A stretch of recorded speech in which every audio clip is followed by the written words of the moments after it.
Oi, quinto. Primeira coisa, abrir o Ler e Escrever, página 190, e vamos ler esse texto que tá aí. Antes de começar a ler o texto, quero saber uma coisa de vocês. Vocês conhecem Machado de Assis? Sabe quem é Machado de Assis? Não? Sabe? Então vamos ver antes comigo quem é Machado de Assis? Muito bem, então para conhecer o Machado de Assis, esta é a figura de Machado de Assis. O nome dele era Joaquim Maria Machado de Assis. Foi um escritor brasileiro, claro, considerado por muitos críticos e estudiosos, escritores e leitores, um dos maiores, se não o maior nome da literatura do Brasil. Para os críticos literários dos Estados Unidos, ele é o maior escritor negro de todos os tempos. Esse aí é o nosso Machado de Assis. Nasceu em junho de 1839, no Rio de Janeiro. E ele morreu em 1908. Olha, nem eu era nascida ainda. O nome completo dele eu já falei para vocês e ele tem muitos e muitos livros, são clássicos. Vocês não vão ler isso agora, mas vão ler lá na hora que for prestar um vestibular, tem que conhecer Machado de Assis.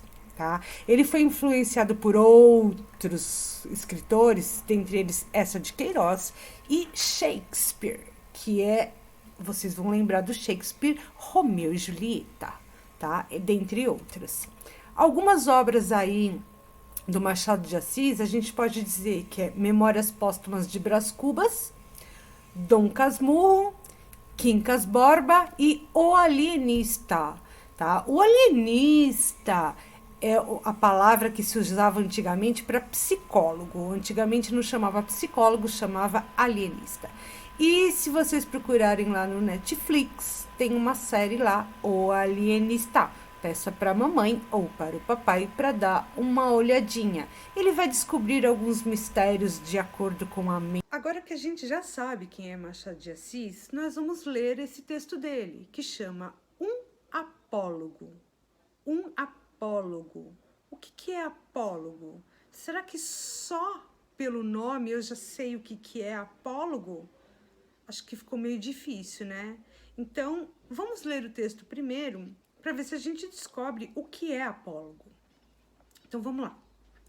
Era uma vez uma agulha que disse a um novelo de linha: por que está você com esse ar toda cheia de si, toda enrolada para fingir que vale alguma coisa neste mundo? Deixe-me, senhora. Que a deixe? Que a deixe por quê? Porque lhe digo que está com um ar insuportável? Repito que sim, e falarei sempre que me der na cabeça. Que cabeça, senhora?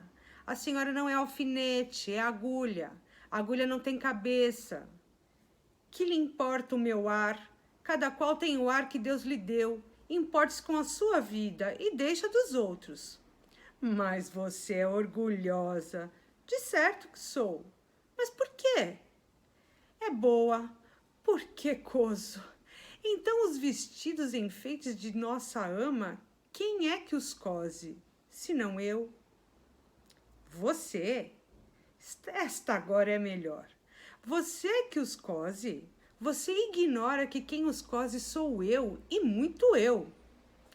Você fura o pano, nada mais. Eu é que coso, prendo um pedaço a outro, dou feição aos babados. Sim, mas que vale isso? Eu é que furo o pano, vou adiante, puxando por você, que vem atrás, obedecendo ao que eu faço e mando. Também os batedores vão adiante do imperador. Você é imperador? Não digo isso, mas a verdade é que você faz um papel subalterno, indo adiante, vai só mostrando o caminho, vai fazendo o trabalho obscuro e ínfimo. Eu é que prendo, ligo, ajunto. Estavam nisto quando a costureira chegou à casa da baronesa. Não sei se disse que isto se passava em casa de uma baronesa, que já tinha a modista ao pé de si, para não andar atrás dela. Chegou a costureira, pegou no pano, pegou da agulha, pegou da linha, enfiou a linha na agulha e entrou a coser. Uma e outra iam andando orgulhosas pelo pano adiante, que era a melhor das sedas, entre os dedos da costureira, ágeis como uns galgos de Diana, para dar a isto uma cor poética. E dizia a agulha: então, senhora linha, ainda teima no que dizia há pouco? Não repara que essa distinta costureira só se importa comigo? Eu é que vou aqui entre os dedos dela, unidinha a eles, furando abaixo e acima. A linha não respondia nada. Ia andando. Buraco aberto pela agulha era logo enchido por ela, silenciosamente e ativa como quem sabe o que faz. E não está para ouvir palavras loucas.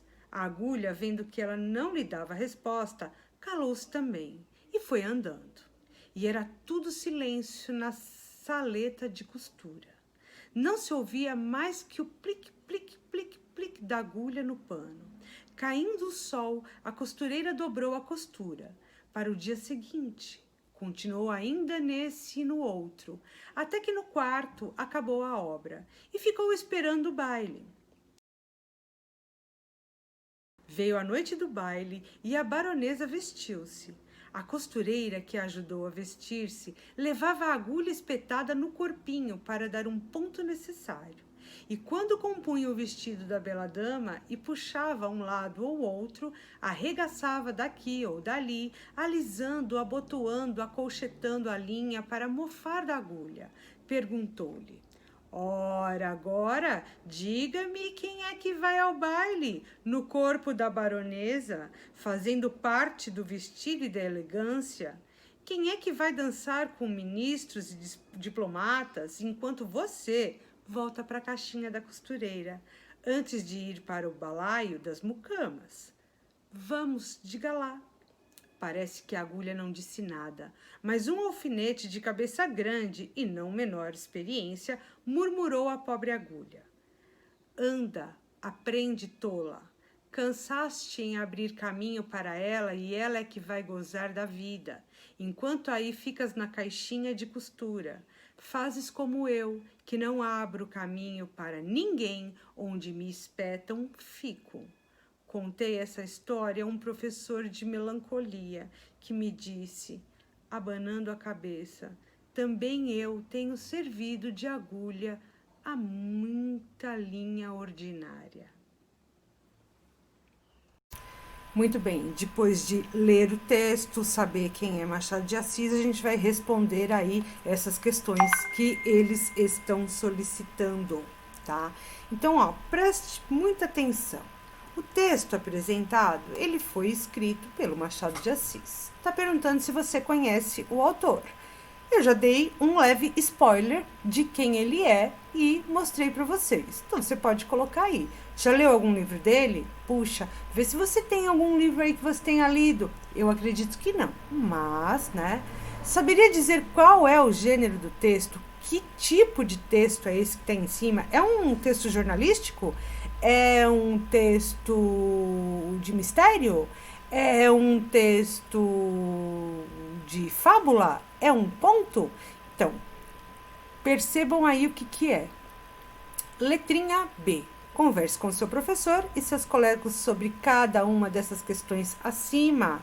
E vamos registrar aqui nesse pedacinho o que vocês sabem dele e de que livro que ele já escreveu. Já tá tudo aí no vídeo para vocês, ok? Letra C. Agora sim, ó. Você deve ter conversado com seu professor e colegas que o texto às vezes toma um fato do cotidiano para poder fazer uma crítica. Cotidiano, o dia a dia, ou propor uma reflexão, pensar sobre os valores sociais vivenciados em uma época histórica, tá? Pensando nisso, busque no texto e escreva nas linhas abaixo trechos que apresentam a vaidade dos personagens. Gente, no dia da gente, a gente tem a fofoqueira, a gente tem aquele que acha que é melhor do que a gente, e assim por diante, né? Isso são fatos que acontecem no nosso cotidiano. Porém, a gente tem que parar para analisar quais são esses valores de verdade. O que é importante e o que não é. Era mais importante ser a agulha ou ser a linha? Para pensar. A linha é importante? Sim, ela ficou no vestido, mas sem a agulha não tinha como colocar a linha. Então, a gente tem que parar e analisar esses pormenores do texto, certo? Na letra D, está falando assim: diante da afirmação, também eu tenho servido de agulha a muita linha ordinária. O que é possível entender? Qual a intenção do autor? Então, olha lá, gente. Quem falou que tem servido de agulha para muita linha ordinária, o que ele está querendo dizer com isso? Pensa aí um pouquinho, né? Será que a linha não estava falando demais? Qual que era a intenção dele? É mostrar o que para as pessoas?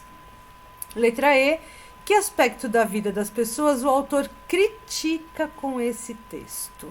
Né? A gente às vezes fala demais sem saber o que está falando, né? Então, às vezes, mais vale uma boca fechada do que um tagarela por aí, né? Então, pensem nesse sentido. O que ele está criticando nisso? E F, retome as antecipações realizadas a partir do título e discutas com seus colegas. Veja bem, gente, apólogo, esse era o nome do título. O que é um apólogo? Nem de longe a gente ia descobrir do que se tratava. Muito difícil por essa palavra, até porque Machado de Assis escrevia na década no século XVIII, né, em 1800. E aí? Né, as palavras eram mais rebuscadas, eram diferentes, né, a gente tinha toda uma forma formal de conversar. Hoje a gente está meio esculachado nas falas, né? Mas por isso que às vezes é tão difícil compreender.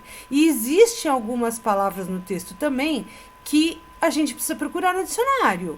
Cozer, todo mundo sabe o que é cozer?